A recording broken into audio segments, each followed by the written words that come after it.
This is how it goes. We've got you on track and on computer.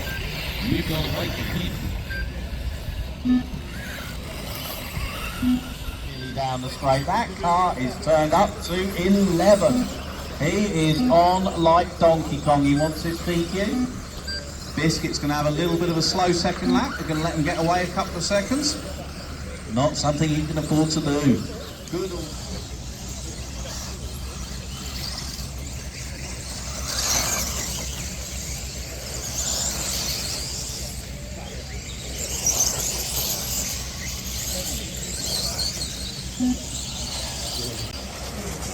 We had 2 years ago, I think we had subtropical conditions.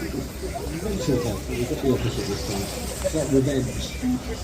So 20 seconds to go, 15 seconds to go. Walls, Goodall, Greenwood is your top three. Greenwood has slowed down though. Ward is.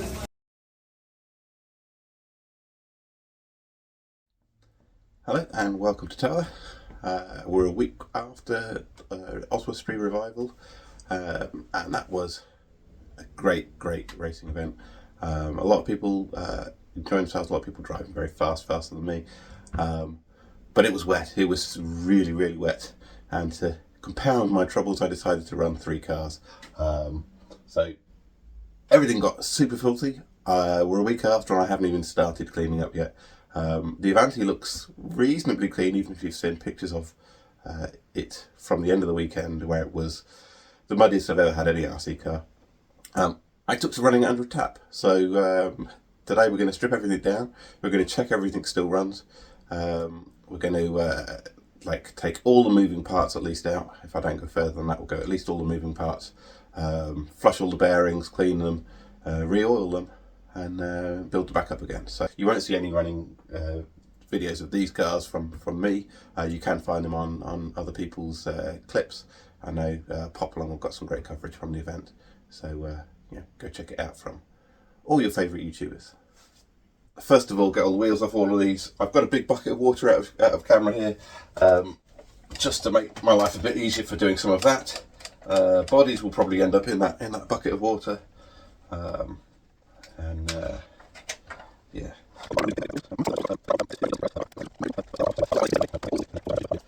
You'll see the Avante here was running Top Force wheels, basically because those are the wheels I had available, and these are Ballistic Buggy Blues, are what I ended up running for the latter half of the Sunday session.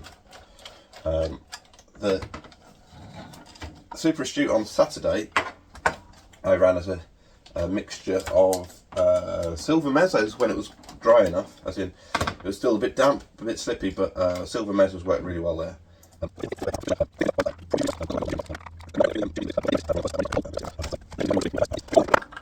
You could just see the state of the mud. I mean, all of the cars had been brushed and airlined off after each round. I guess I didn't do it at the very end of running each of them, and perhaps should have done. Maybe that would save me a bit of a job now. But effectively everything's got to come apart anyway. We've got to check what the bearings are like, make sure that we've got them running freely and we don't have to replace anything. Don't particularly want to have to replace anything. That would be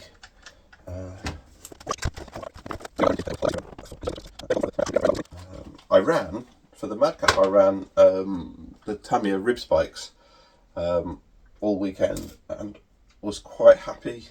There was enough front end grip. As usual with this car, I'm often struggling for getting the right amount of rear grip, the right balance of rear grip, and so yeah, running the rear soft helps, as long as you can manage the ride height appropriately.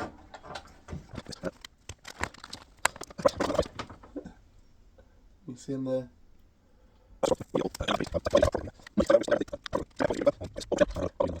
Now, all of these cars, they've had some amount of blast on the moving parts with GT85, the water displacement, lubrication stuff. I have not re-lubricated them with any kind of oil. So that is one of the things we need to do. Cleaned up a bit, but you know, it's going to just be ongoing muck and dirt and grime. I guess maybe I could have something other than a white table, but you know, at least I could find stuff on it, I guess. The Madcap body is looking not too bad, but it's definitely to this time. It's actually all split and things. I've run it so much I've broken it. This is my original Madcap body, obviously, with the Radio Race Car magazine and the Radio Control Model Cars decals on it. I have won a penguin body shell in the raffle from Revival, and in all likelihood, I was deciding what body do I actually want to do. Do I want to see whether they've got something I can use on the Durga, the DBA one, or do I want what, you know, is there anything I'd replace? And it's about time. Other than that being the original Madcap body, it's about time I ought to have a fresh body for the Madcap. And then, so that's quite an easy decision to say, well, you know, it's time to have a body for the Madcap. It does mean giving up one further piece of the original Madcapness. I broke a front arm, so we're on Astute front arms now. These are from the parts car up there that I've popped the Madcap ones back on. And so I think we're now down to Madcap rear arms and a Madcap rear bumper. And I had to modify the Madcap rear bumper to even fit the carbon chassis here. So I think that's all that's left of my original Madcap. For a while I was running still the original Servo Saver, but I've even swapped that out these days. So I think it's just those three things, the arms and the rear bumper. So is it still my Madcap? I'm still saying yes. I've just had a cursory look over the Madcap here. I think I need to get further down. There's still enough that's totally filthy. We've got the under tray still on it, and I know that's but yeah, there you go, bit of channel merch. So yeah, we'll take that out as well, and see what we're left with as we get further and further down it. Let's just carry on. Yeah, so the slipper on the Madcap, well, on the Super Astute, it actually failed on me. Is it the first or second race? The problem I have with it is the nylon nut on the nylon in the nut holding the spring on gets worn and gets a little bit loose. And if it loosens at all, it then catches on the cover for the gearbox. There's a little insert on the Lexan there, and at the point that happens, at the point that it starts catching on the plastic insert on there, it very quickly, within a space of a lap, takes itself out and no drive. It sounds like a pinion slipping, but it's actually that. One of the things I do get asked about, because they see this thing as a Madcap, and people ask, well, you know, how do you do the body? What's going on with it? I use a Super Astute, so this is actually a penguin body shell, a Super Astute under tray, and a Super Astute body shell that I've kind of cut into side pods. So it means I cover up where the opening would be on a Madcap. I have seen people use Madcap bodies and just not cut the side of them. On my one here, you can see I've got this as a kind of reasonably complete tidy. So in actual fact, in terms of the mud and ingress and everything, that does its job quite well. It keeps most of it out. It's not as sealed as a full Astute body would be, but it's pretty good. And then to be able to fix that, I use the original Astute mounting points, but that's actually using F1 body posts. So there's actually two holes. You probably can't see it on those. Maybe if I just get the near one nearer, you can kind of see there's a point there where the body pin holding the side pod is, and then there's a second one above it. So they're like dual pin body posts done for some of the F1 cars. And that means I can keep the side pod clipped down with the lower pins, and I can attach the body on the upper ones. So usually, if anyone, I know there's a few people with Madcaps who've done the same kind of conversions on them, either with Astute chassis or the extra speed carbon that this is running. So that was kind of a neat solution to having it reasonably closed tight for ingress. Yes, so the Tamiya ones lasted well, but past weekend I've upgraded to a new Core RC one, mostly because some of my hex screws are pretty poor, and the combination of them rounding out and the Tamiya 2mm hex driver rounding out got to the point where actually I couldn't undo that one. So that one needs changing. We'll swap it out for a steel one as a replacement. But I couldn't get it out to tighten up the any of the other screws, so that needed doing. And I have to say, yeah, at the moment this Core RC one seems to be fine, as in it's a nice good tight fit, it's a nice shape and feel to be able to use, does the job that we needed to do.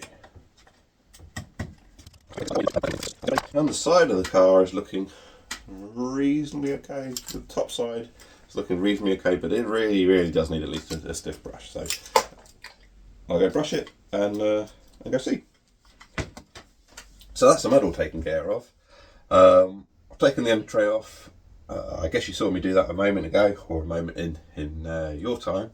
The front bulkhead I took off mostly because it was fairly easy to do.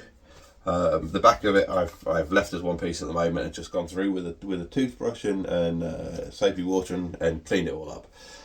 What I do want to do is get all of the moving parts from here and clean out the bearings, refresh the bearings, including doing that to the gearbox. So that's a useful exercise anyway. I haven't taken the gearbox apart on this for a little while.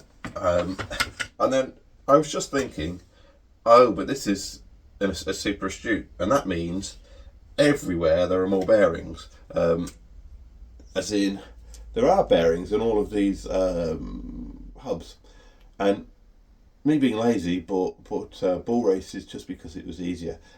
I have no intention of taking this all apart and popping C-clips and whatever to be able to take it apart and rebuild it.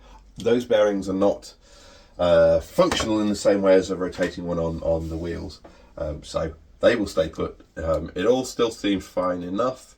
I don't think I'll have any trouble out of them. If I do, well then I'll replace them in due course. I will give them a flush in situ, but I'm not going to take it all apart to do that.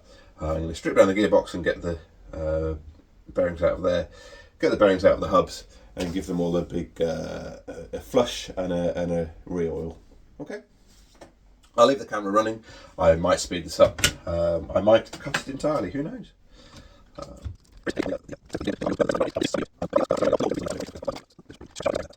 Good. That's the shaft back in. That shaft there. So other than that, give everything there a bit of a clean up. I want to get the diff out. Not that I particularly want to separate the diff today, but I do definitely want the bearings out from that diff. There's nothing like being organised on a desk, is there? And this is nothing like being organised on a desk. We should now be able to take the out drives out. They are gritty but seem okay, and from that point we ought to be able to pop the diff. Let's see. Oh yes, we're okay. Let's get the cover out there, and then the diff itself looks like it might be.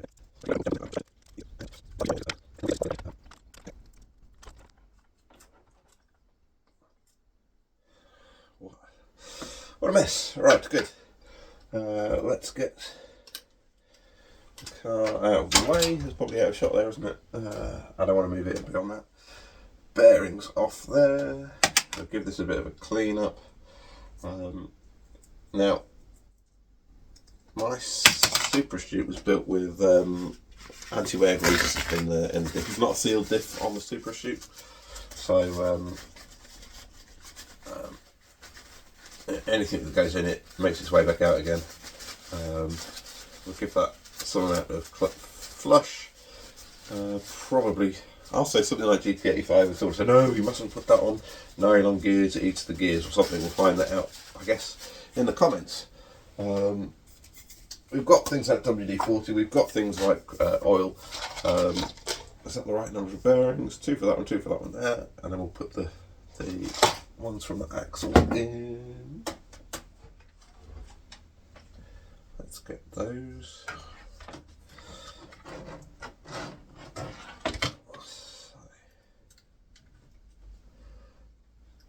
Always the right tool for the job, yeah? That's where a flathead flathead comes in, maybe.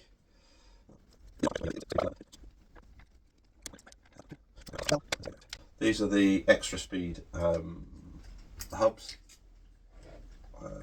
because unlike the regular Madcap ones, so like the Super Shoot and unlike the Madcap, there is a little bit of toe in on the Super Shoot hubs, and that really helps with straight line. I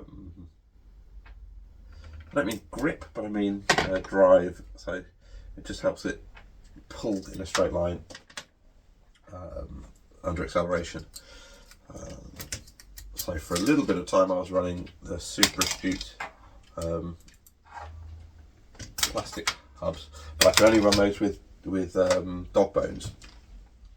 So at the Robin Hood event, the Robin Hood rear motor classic, I ran. That's on honeycombs on AstroTurf and really low grip. Same for everyone, but really low grip. I switched out to the Super Astute hubs to try and get some more grip. That helped a lot. Let's just give these a big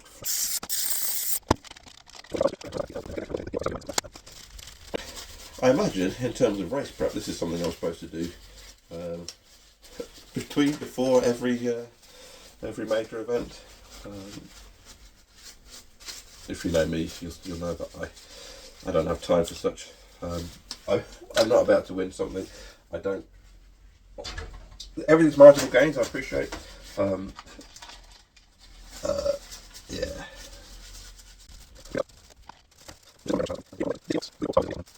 It's this gearbox that actually led to my Madcap being a Super Shoot in the first place.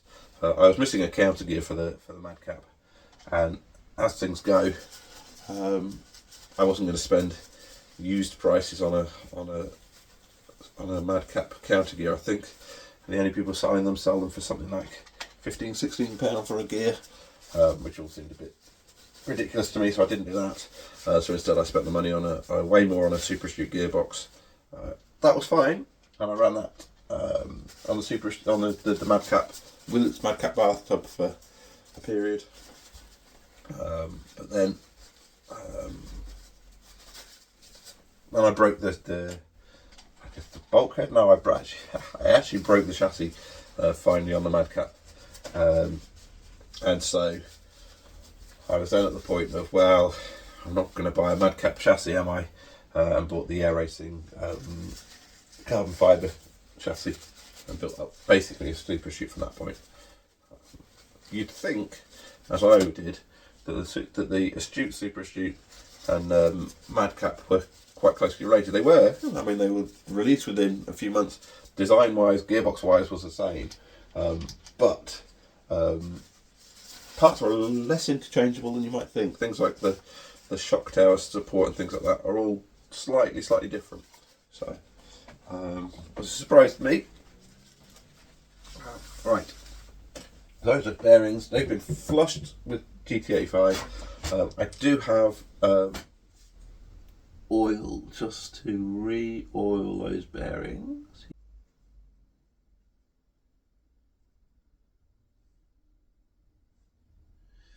Now I'm sure somebody will say, oh no, you've got to use RC oil.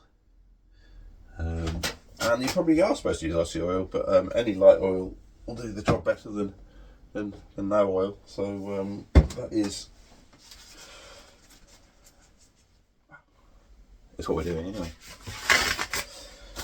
If we get the big bearings, we can get the diff in. I should mount it on a shaft and check it for play that way.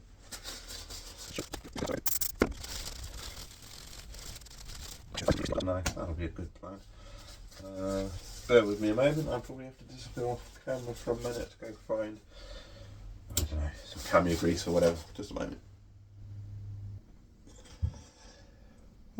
Yes, I just put them back on the diff, and they felt horrid, as in like really gritty. But I did happen to have a pair of 1690 bearings aside. I do not know where from, but I do have them. So fresh bearings that feel super nice, super smooth. They will go back in it. So let's just have a wipe through. We'll re-grease. In fact, I'll pop it in and then give it a little bit of grease in there. All right, let's pop that in. I don't believe this has a directionality to it. I'll find out later. I'm completely wrong, won't I? That's it. That's better. Right.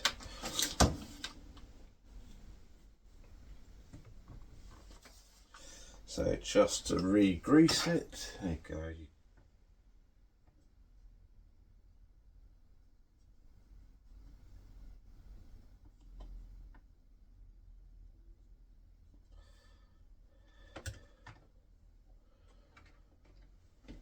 And the cover can go back on there, he says. So that's part one done. Now I do know it was quite an entertaining thing where Phil of Poor Boys RC fame was building up a Hornet in either in a live chat or a video of some description, and obviously trying to do that whilst hosting a show is quite a challenge. I know we got most of the way through doing that on the show and finished it up shortly after. But I think that was primarily to tell us about the rules, maybe. Reiterate what the rules were. Right, so that's in place. Now we can look at the counter gear.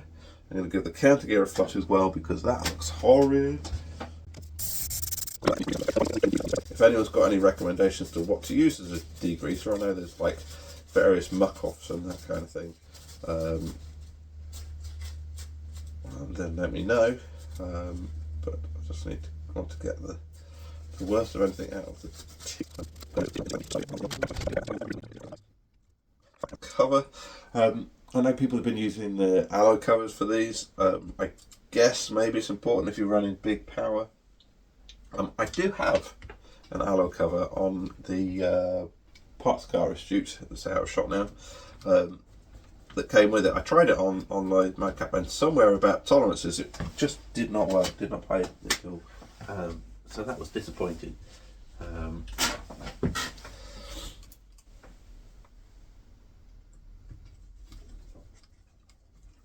That should let us get. So, but yes, I'm just running the Tamiya plastic cover counter holder.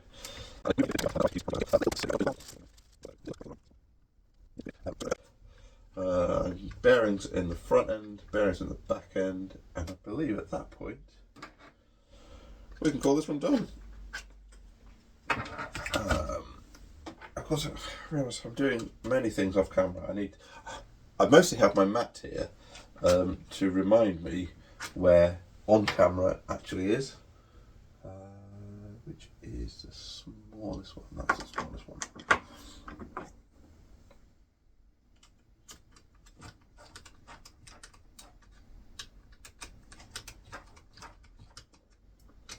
Basic setting on a slipper clutch of the nut flush with the thing. Okay, doesn't sound too bad. And I do know that the counter gear and the spare are notched against each other. You can't tell that from there, so that's good. Those bearings are to go in the hubs if they're still okay. Otherwise, we're going to have a little bearing hunt. And I do know these allegedly have some correct way round which one has the pin, but in practice I don't believe it actually matters. Someone will tell me I'm definitely wrong, and it's definitely very important that they go one way around or not. I believe, and I'm going to go with them being it doesn't matter. Let's just check these bearings before they go back in. And when I say check the bearings, what I'm really doing is holding the centres and just seeing how well the outer spin. I guess that's the one other way. Pop it on something like an axle and see whether it spins freely. Like I say, the large ones I popped on the diff and tried spinning them, and you could feel the grittiness of them. So that was a real problem. These all feel to be fine. Oh, the last one there was really nice. So I think we're good to go on those.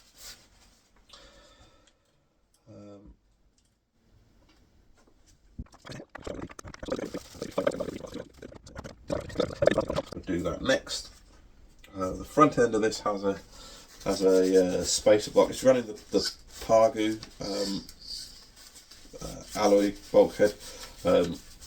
I know the Super Astute bulkhead is stronger than the Astute one, and it has the support and all that kind of stuff. But quite frankly, I still break them, and the only way to have me avoid breaking them is to swap it out for alloy. And so Extra Speed make one now. Pargu's made one for years, yeah, it puts an end to any of the breakages. I suppose maybe I've learnt to stop crashing. That's entirely possible. Right, so we've got a spacer plate through there. We do need to. What I am going to do is pop a hex wrench through there, just because it helps keep things in play. RC Bearings was where I've got most of my things from these days. Little UK company, but great service, gets things shipped out nice and quickly. Decent prices for everything. And can't see fairer than that, can you? Does that give me clearance on the arms for those? I seem to recall that's where sometimes you end up with a problem. Is that if the screws are too long for the arms don't work. So that is quite okay.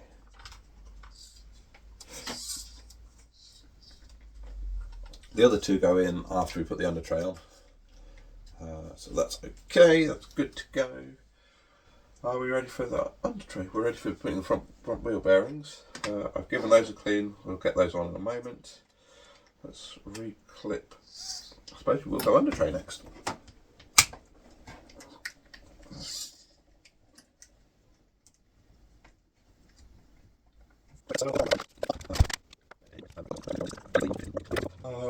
So we just need the bearings for the front wheels. They've had somewhat of a soak. They need draining, they need oiling, and whilst that's happening we'll get the wing on.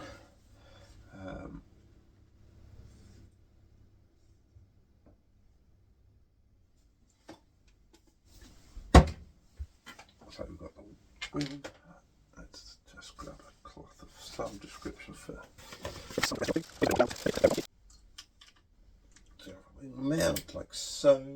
We have a wing that is looking worse for wear, but it's old. Obviously I could be running the regular Tamiya wing, but that is in even worse condition than this is. So that did retire. I think somebody tried to pick up, it was either the Top Force or the Madcap by their wing, and it fell apart in their hands. So yeah, you had, should we say active DRS?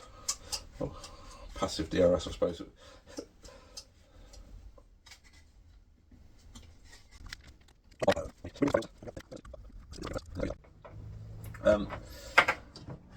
So there's I say a trick.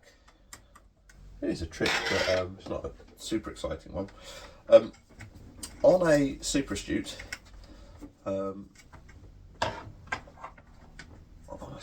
yes, you would normally have 4mm bearings inside and outside. Okay, fine. Why am I talking about it?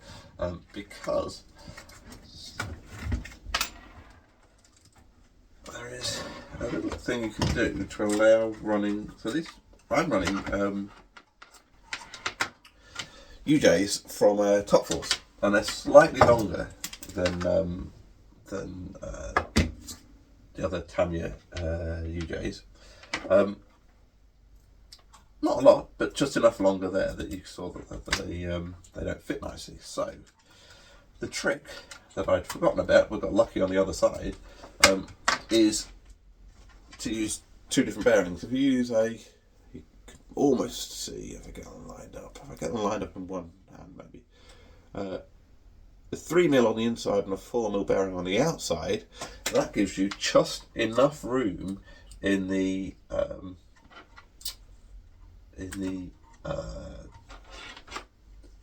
astute, super astute uprights to be able to run the four-wheel drive shafts. Now, there's some downsides to that. I mean, it does mean I am limited to only being able to use the outer hole of the four on the upright, so I don't actually have the width adjustment that I would otherwise have on the upright, which is a shame.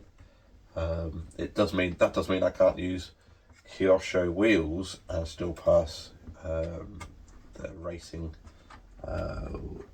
width requirements.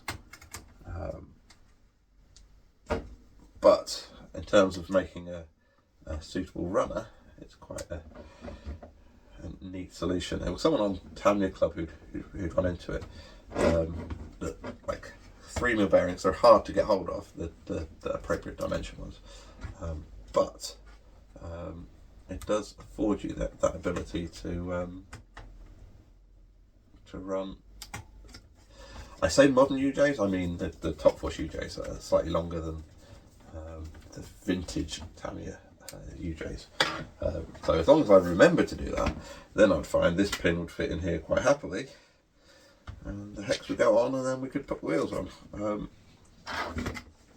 Let me go fetch them because I've cleaned them up a bit. So just wheels to go, I guess.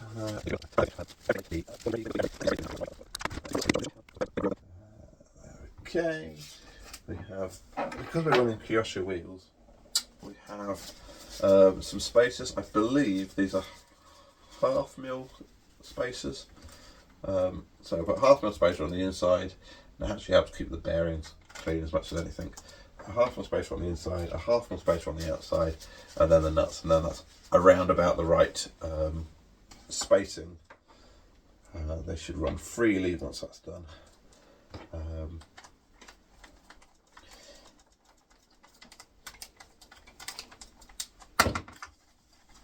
Very good. So same again, bearing on that, a spacer on the axle, the two bearings into the wheels,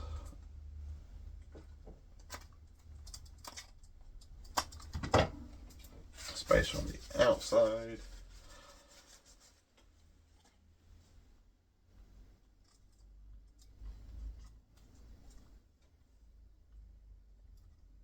and then the nut, and we put the body on, and then we could declare we are done for one of three.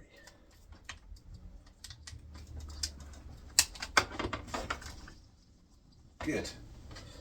Those are the spare screws from where I other bits.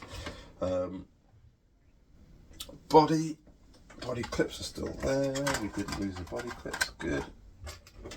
They probably need a bit of a wipe as well. And then, yeah.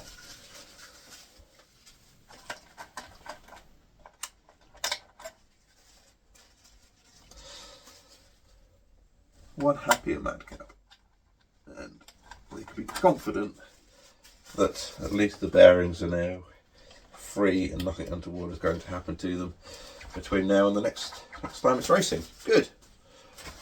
One of three done. Right, next up is the Top Force Evo. What do I need to say? I ran this in the morning, the first two heats of Sunday morning four-wheel drive. It was doing okay. I was still figuring out tyres and that kind of stuff. And I always had the plan of running the Avante somewhere during that session. So I gave this a couple of runs. I was doing okay, but nothing particularly special. And I ran the Avante and then just had so much fun with the Avante as it got wetter and muddier yeah, I cut short with running the Top Force. I could have done better by running more during the day. It was fine. It just the Avante was so much more fun. So I'm glad I switched. But it does mean I've now got 2 4-wheel drive cars to clean. We are going to do the same again. All the wheel bearings out. Drop the diffs front and rear. They come out really easily on a Top Force. And then see where we are with cleaning. Hopefully I can sort out most of any of the grass and mud in here from just a bit of a brush and a blow through. Let's just see where that puts us anyway. Let's get body off, wing off. Wheels have already gone. As you've seen, I already cleaned those up.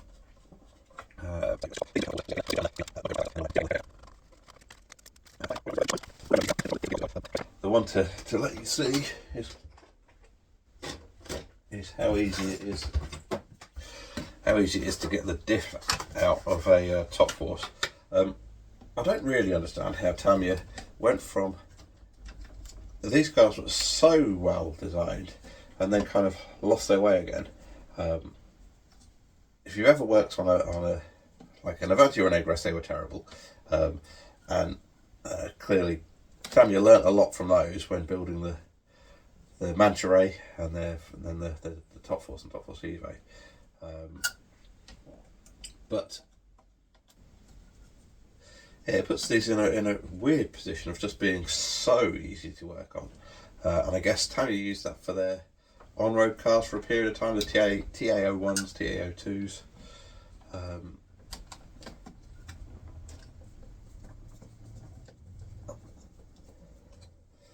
Yeah, 4 screws on the rear of the car, like so, and that is the rear diff out. And there's not many cars that can do that as easily, even today, even with modern buggies, etc. So that's the rear diff out. Front is a little bit fiddlier. We are going to flip it and undo a few things here. Looks like we do need to take the under tray off to give it a bit of a clean, but let's just start from here. So the front is harder, but there's a party piece on the DFO1s as well, in that whilst Tamiya was still in that land of enjoying everything that they could with the C-clip, and the C-clips at holding the arms on front and rear, they came up with a design feature on the DFO1s that makes getting the front diff out and not have, you don't want to have to pop C-clips, oh sorry, E-clips I should call them, to get at that.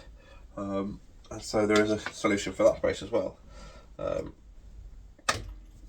That's here. So the DFO1s, which are probably built similar, have this U piece in the front end there that holds the front arms on. So as soon as you remove that, out come the dog bones, drive shafts, and from then it's a handful of screws to get through to where the front diff is. So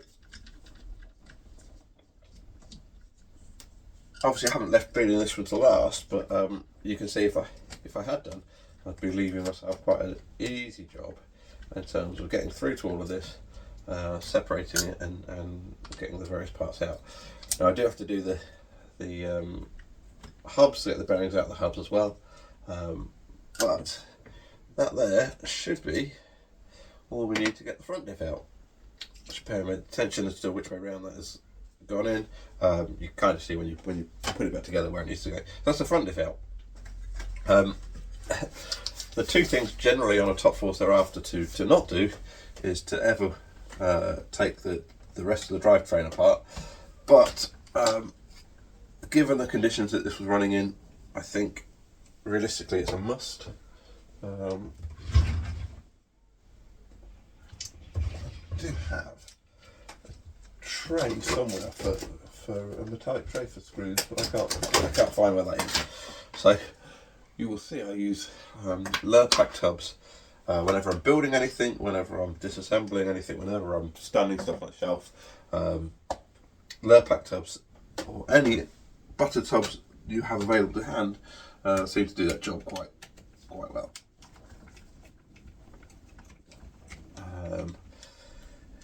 I have heard it said I really should have switched everything out to or built it fresh with machine screws and hex hardware. That's probably the case. However, this is the first car I built on my return to the hobby back in 2022. So I didn't know that at the time, and so that's this is mostly a stock spec car. I guess the difference is I'm running big bores, and I've replaced parts with alloy, jazz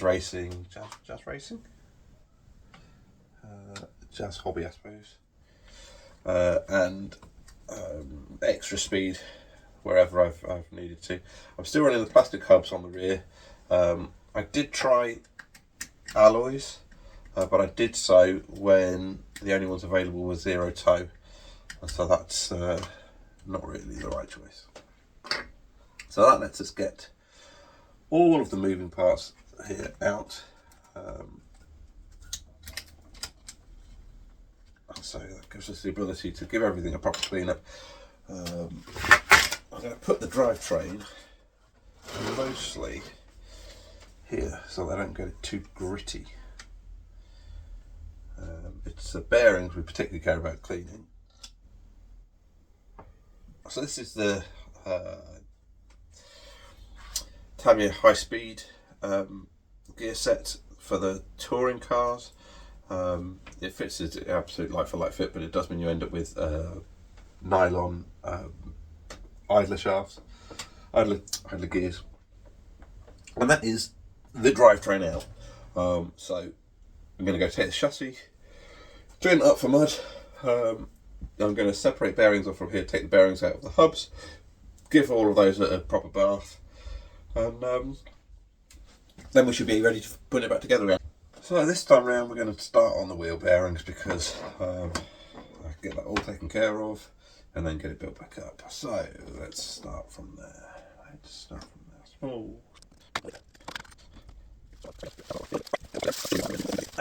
Spray the bearings, leave the bearings, and they can all go back in, and then we can start on the drivetrain.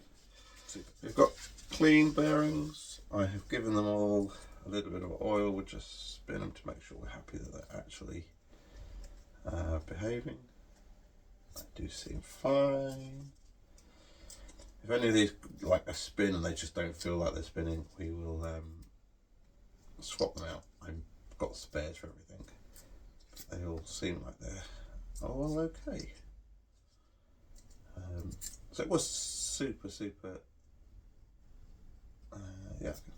it was super muddy on the Sunday. There was an airline to be able to. It's good. Right. There was an airline to be able to get the worst off the cars. I didn't strip it down like this between runs. I know some of the more professional guys took a lot more care over cleaning and maintenance. It's probably the right thing to do. We got to build up the front first because that's what we took apart.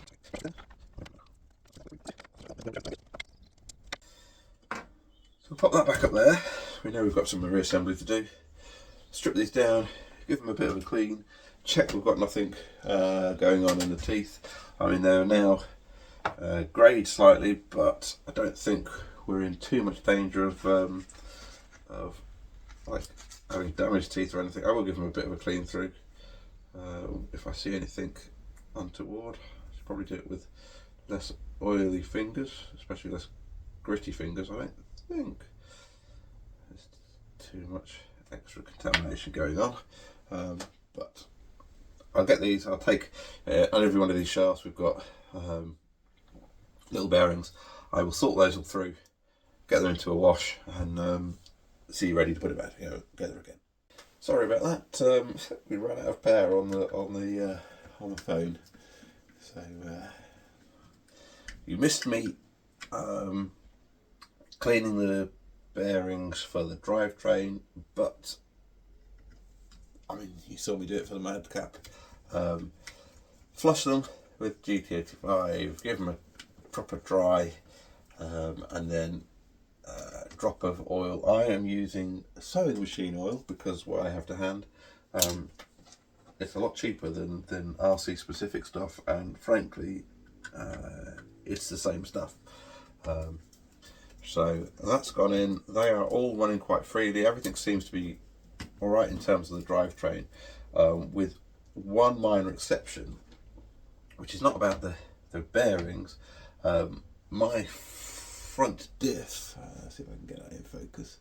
You can kind of see the teeth on that are horrible, and that's really, let's see if I can focus, that's really as a result of running on Astro and the sand coming in from around the front drive shaft, and just wearing itself away on the diff there. So that's the only issue, particularly with the gearbox. I will at some point, he says, some point, I will redo the diffs. They feel a lot better now. I haven't rebuilt the diffs. I've just taken them apart, cleaned the outers, and done the bearings. They feel a lot better for that. They do really want me to separate them, actually clean the diffs properly, change the balls, that kind of thing. I haven't got the energy for that at the moment, so they'll last for a bit longer. I'm quite confident the strip down I've done now is going to be enough to mean the drivetrain will be happy and stronger for a while yet. I am not running custom RC supports for the gearbox. That would probably be a sensible thing to do. I'm only running a 13.5 turn motor, so maybe I'm not putting as much stress on the drivetrain as some others. Yeah.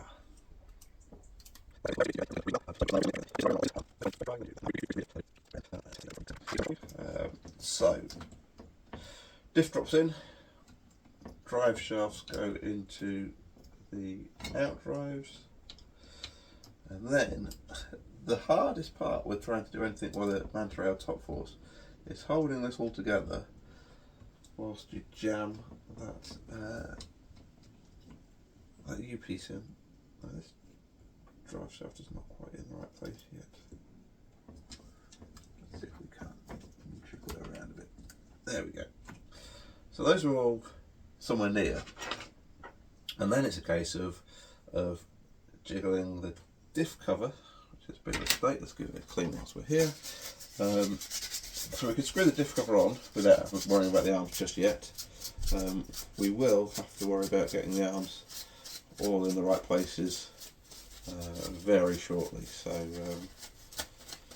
wish me luck with that. So the diff cover, if I get the right around, it'll help, won't it? And it's not right around, it is that way.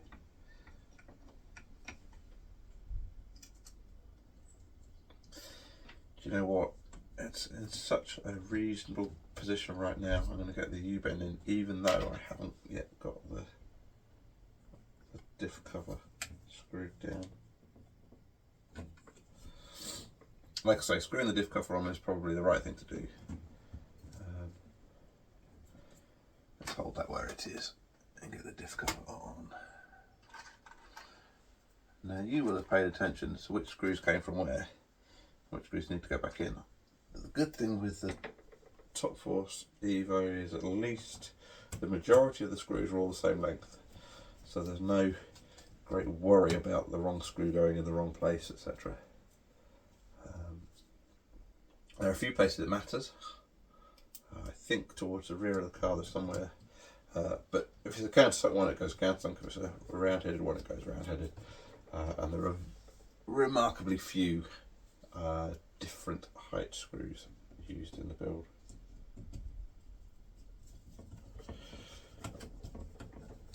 I'll say that and I'll probably find I've just pushed a screw through where it's not supposed to go, because I was mistaken. All looks to be okay. So that's the diff cover on. I'll go around and do the rear diff in just a moment.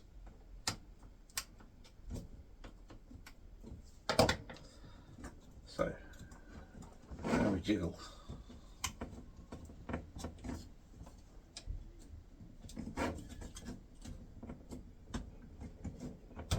There we go. And that's it. That's the front arm then. As you can see the diff doing diffy things. So, we can screw the bumper on, which will keep that in place.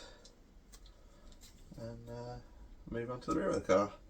And then the under tray, and we're done.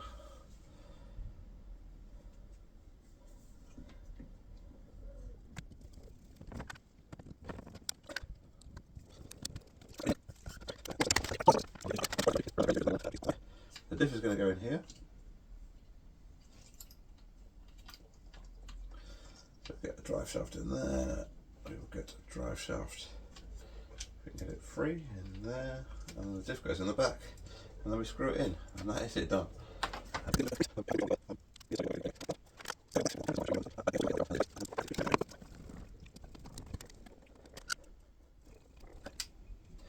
One thing I was told with self-tapping screws, when you first put them in, just rotate them backwards until you feel a click. You'll know when you do it. You feel a click just where they, just where they line up on the existing tapping holes.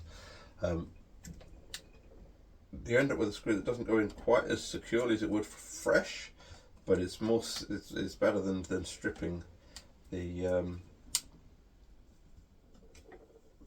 chassis or whatever you're screwing into apart by screwing in different places all the time. Fine. Under tray to go on, body to go on, and we are done. I've just put the under tray back together. This under tray is definitely on its last legs.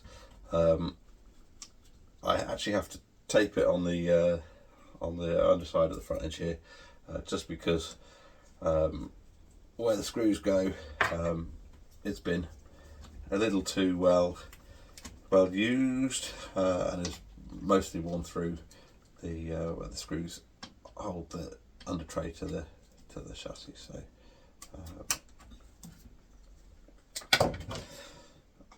we've got some hex hardware here with washers holding the front edge of it. We've got double-sided tape just behind there, just all to help hold the front of the under tray together, really.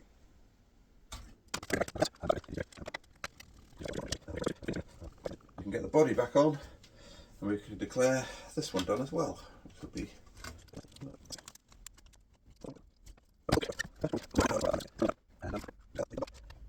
and it's just the Avante. Now I don't want to have to take the Avante apart.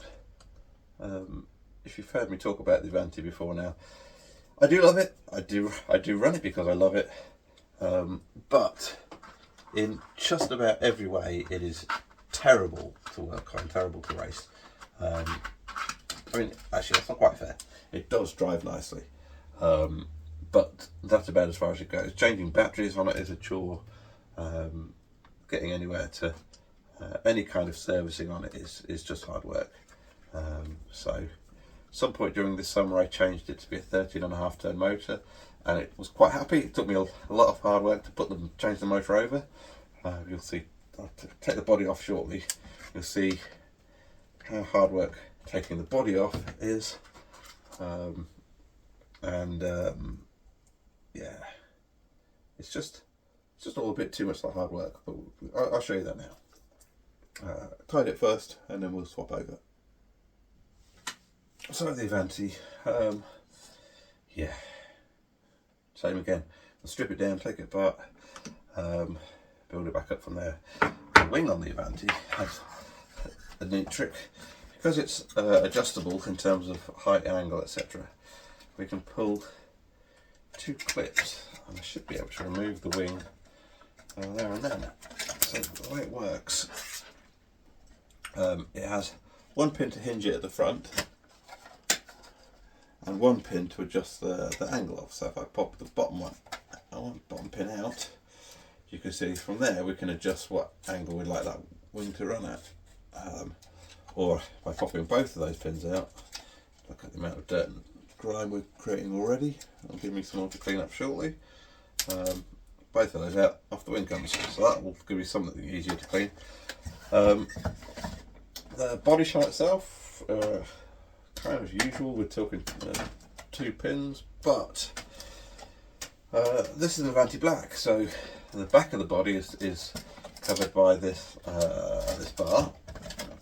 Okay, we can pop this bar off, so it's kind of like a turnbuckle, but it's not a turnbuckle, it's a threaded bar. We can pop that off, that gives us access to the rear of the body. But I've got a high cap tower, so because I'm running high caps on the front, I have this extended tower, and that extended tower doesn't let me take the body out. Now I should have cut the body by now to make it easier, but I don't want to. And because I don't want to, there's more steps involved. I have to release that tower to be able to then get the body out from underneath it. So maybe today is the day that I actually cut the body to fit my modifications and just lose that shape at the very front. Maybe the day, probably not, maybe. So that's the tower that released, and that means I can get that piece of body out. Fine. The under tray is held on with 3 body clips. It needs to be held on by 3 body clips. In normal race usage, you can't get to the battery on an Avante by taking the body off. So the body on an Avante comes out by taking a clip at the back, and then it's hinged. So it's hinged, and the battery lives in here. So, like, in terms of overall look, an Avante itself is done almost reverse with its deck. It has a narrow bottom deck and a broad upper deck. And we'll just take the under tray off so you can see it a bit more clearly. There you go, if I hold it upside down there. So this is the narrow bottom deck, and in this side of it here, this is where the battery would fit, with a clip on the side here to help keep it in place. And then you can see from the top here, hopefully the lighting's okay, I can't really tell, you've got this pretty broad upper deck, and that's where the trailing arms link to. They link to the upper deck, not the lower deck. So all interesting. Does make it really hard to work on. If you look around here, I fitted a just stock motor, but you can see the clearance around that upper deck is minimal, and yet you need to feed it and the gearbox around to be able to do it. Drive shaft runs more or less up the middle of the car. You can kind of see it through here. Yeah, hopefully you see the drive shaft there. My job would be easier if I didn't have Perry set in there, but if you're going to the effort of running an Avante, I think you have to leave Perry in situ to make that all work. So that's the car taken apart. I'm going to take the body outside and give that a bit of a clean. I'm going to come back and see what we can do about cleaning up some of this before we strip it down. I want to get into the gearbox front and rear. Diff, you can kind of see on here there is the ability for the diff to fall out the bottom, so we will see how much we need to remove to make that happen. I'm kind of hoping I can take just the one trailing arm off to be able to give it enough freedom. It'll be a learning exercise for me as well as you. It's all made slightly harder on an Avante because the drive shaft runs in line with the axles, so you can't just rotate things out of the way to be able to get access to where the drive shaft needs access. Super. Right. So that is the Avante cleaned off. I've gone at it with a toothbrush, soapy water, that kind of thing. I've decided I'm definitely not taking it fully apart. It's beyond me at the moment. But I thought, well, I'd still get the bearings out. I looked around, I thought, well, I've got a strategy for doing that. I know for sure I won't be able to get all the bearings out for the entire drivetrain without splitting the chassis and whatever. So that'll go by the wayside. But I will probably still pop the diffs and check those. Those are the bearings that are most exposed. I think on the Avante they're probably not too badly exposed. So let's start from here. I think I was looking at it whilst I was cleaning it, and I thought, well, actually, I can get to the majority of the. If I take the hubs off the front, the uprights, I call them uprights on the rear. They're probably not upright. They're probably mounted sideways because the Avante is a bit funny like that. But I figure this actually lets me take the drive shafts out.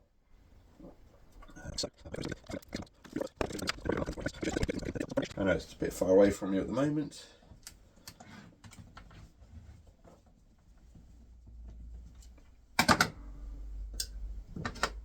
So we have 4 screws holding on a gearbox cover at the front here. The gearbox itself is made of 2 sideways halves that join together. I have broken both of those in previous runs. I don't believe I've broken one this time round, but I guess I got to have a little bit of a check. So that's the diff cover. Again, it's done with a support there for the diff bearings themselves, and in here you can see the gearbox gears. Doesn't that look like it might have been reasonably well sealed? There's a bit of discoloration on the bevel gears. Don't know necessarily where that's come from, but we should be able to pop the drives out and then get the diff out of the middle and keep an eye on its bearings. The bevel gear here, that can only come out by removing the rose joints for these arms. It sits on a pin, a floating pin in there between the 2 halves of the gearbox, but you need to take at least one of these rose joints off to be able to get to it. And I don't fancy doing that. It is only a single E-clip, so in theory it should be reasonably easy for me to do. In practice, let's not worry about it for now. So there is our diff, very offset. The bearings feel fine, so that's good. They do feel fine. I am still going to take them apart, clean them. I realise I have not done the bearings out here, so I'm looking in my tub and I don't have anywhere near enough bearings. Let's do those. Give it clean. It's the inner bearings actually on the hubs here which are most filthy. So I guess that's between the end of the UJ and the hub. It's the inner bearings, like I say, they're really, really filthy. So give them a spray, give them a clean, and I will be back very shortly. Right, so we're back. I just had a play with the diff, and it feels really nice. It feels way nicer than the one on the Top Force. And the Avante's had at least as much running as the Top Force has. Probably in cleaner conditions, maybe. And those bearings feel nice. So we'll get the front end back together. Like I say, the internals of the gearbox seem okay.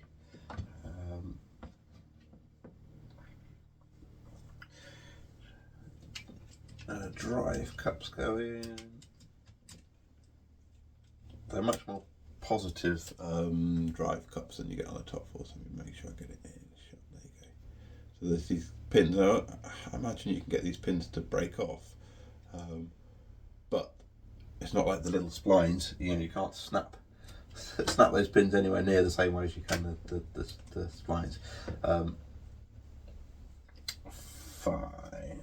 Let's get those fitted in here.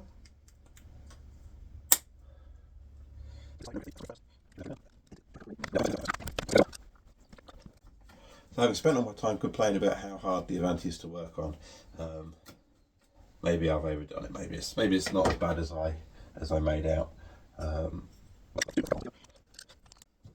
This is a Avante Black Special, so it has ball diffs. I believe the the regular Avante is a gear diff, so it's not a black special, I believe, is borders front and rear. And there's something like the carbon steering bridge. Don't recall whether there's any other key differences.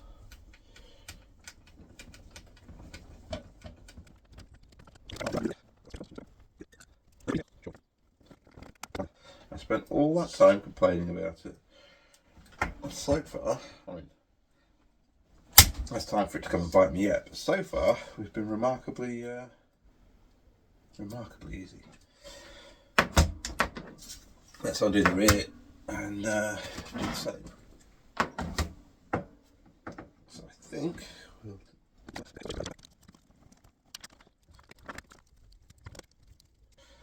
Yeah, so a bit like front hubs, we've got screw pins holding the upright in place. I may have to take the rose joint off as well. I have to just see how that goes. It need the rose joint? It does. If we need the rose joint, that means we need to do here.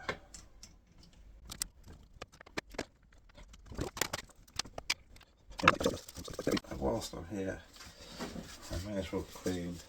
I say the uprights, but it's actually the arms. So the Avante has got these trailing arm set up. So I'm just giving that a bit of a clean whilst it's accessible. It's not too bad, as in, I've been at it with a toothbrush earlier, we've got most of the stuff off there anyway. And so, let's just see the state of the diff. I think, given the front end, I think generally takes more of the abuse. I think we'll probably find this is going to be quite reasonable, but let's get it out and have a look, and then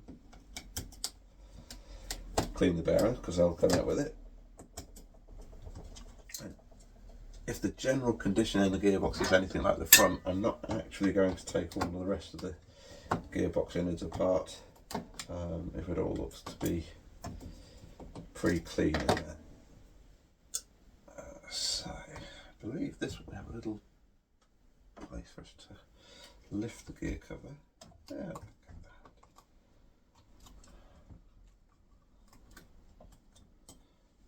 that. And that looks not as good as the front. Looks like we need to clean the bearings, but other than that, it looks pretty good. So same again, drive cups come out the side, and we'll give those a bit of a clean. And then we'll take the diff itself out, have a look at the bearings. They are probably the same size bearings on the rear of the Madcap, almost certainly.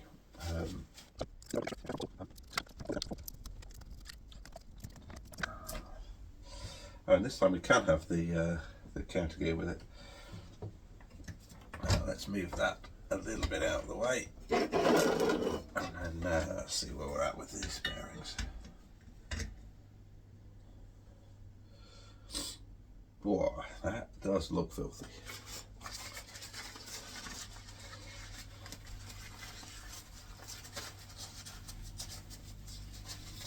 Let's see. I definitely want to spray something. This bearing is showing some signs of rust on the outside, which is weird. It might mean it's quite gravelly and seized on the inside. Let's put it up and see it shortly. And that probably doesn't mean good things for the diff on the back here. This is nowhere near as smooth as the one on the front. It probably would benefit from me actually taking it apart and giving it a proper service. Okay. Fine, we have that counter gear, and that spins quite freely, quite nicely, so I'm going to leave that alone. Yeah, so I did a bunch of that stuff off camera, so I do apologise. My phone just said maximum recording time reached, so that'll teach me, I suppose. I have changed the bearings on the diff. They were They cleaned up a bit, but they were nowhere near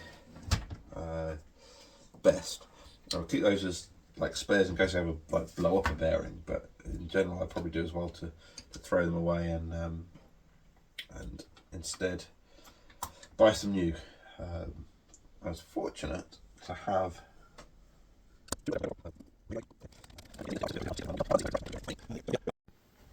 right, I was just talking about the arms. So the key thing on the back end of the Avante is that you have this has to be done as two separate screw pins. It can't be done as a single post because we've got the drive shaft runs exactly right through the middle of it all. So the drive shaft runs through here in line with this, and so you can't actually run a C-clip like a regular hinge pin through here because you've got the drive shaft right through the middle of it. So you have to do the same kind of scheme as you have on the front of a buggy with a top and bottom screw pin. There's no way to get a solid post through there. So that's what's going on with that.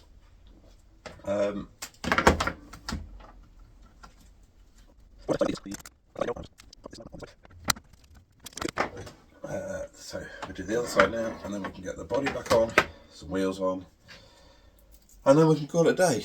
I mean, you'd like to see them running, I know, but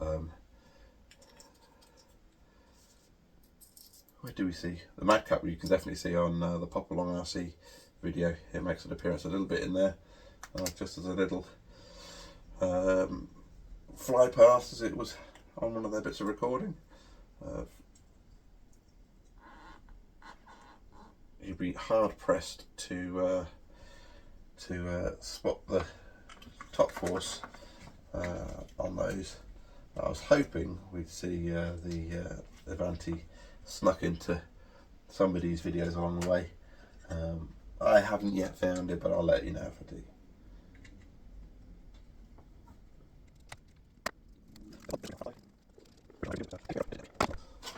So, under tray first.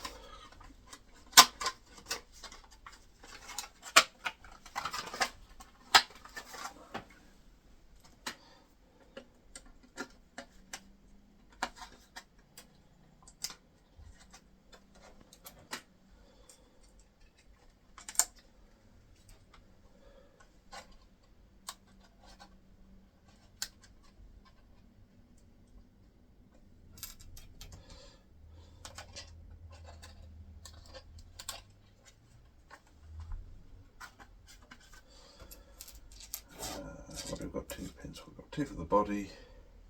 What do you think? Oh, two little ones for the wing. Let's get the wing on.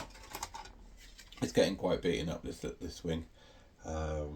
Maybe that's somewhere I'll pick up something new along the way. I could get one of these pins in quite easily.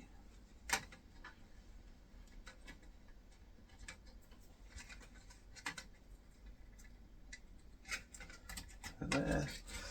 I always used to run it with the wing on the lowest possible position, and then actually I discovered running it outdoors, one up on the bottom seems to be better, seems to hold it slightly better in the air. So get the body on, and then I can put that shock tower back on, because I'm foolish and refuse to do things the right way, something like that. So you can have one pin through there, one pin through the front here.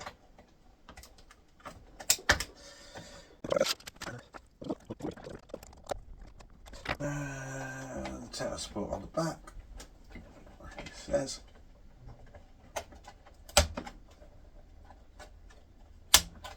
So, pins, tyres, wheels.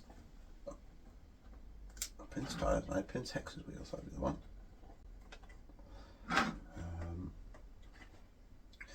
And because of where we are in the year, it can have its dress wheels back on.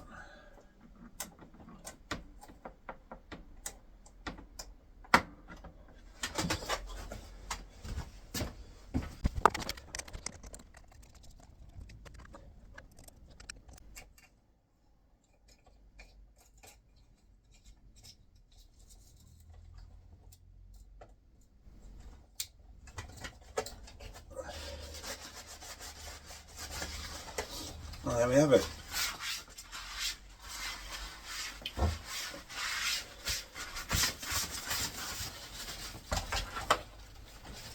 Three buggies back to looking somewhere near fighting fit. Nuts for the Avante there somewhere. But there you go, there's the Avante taken care of. Madcap Top Force, here wants some wheels, that's fine. What we're going to run next. I guess the Top Force when it next runs is going to be on carpet, almost certainly. The Avante is booked in for racing at Woking for the Model Sport January event, so it'll be running way lower than that again by then. It's got big spaces on just because of the mud we're running at, so we'll get the ride height way back down again and get it running indoors. Obviously not on these wheels and tyres, but good. Well, that's been productive. It's been a lot of recording. I'll reduce it down. Thank you for watching, and I'll see you on the next one.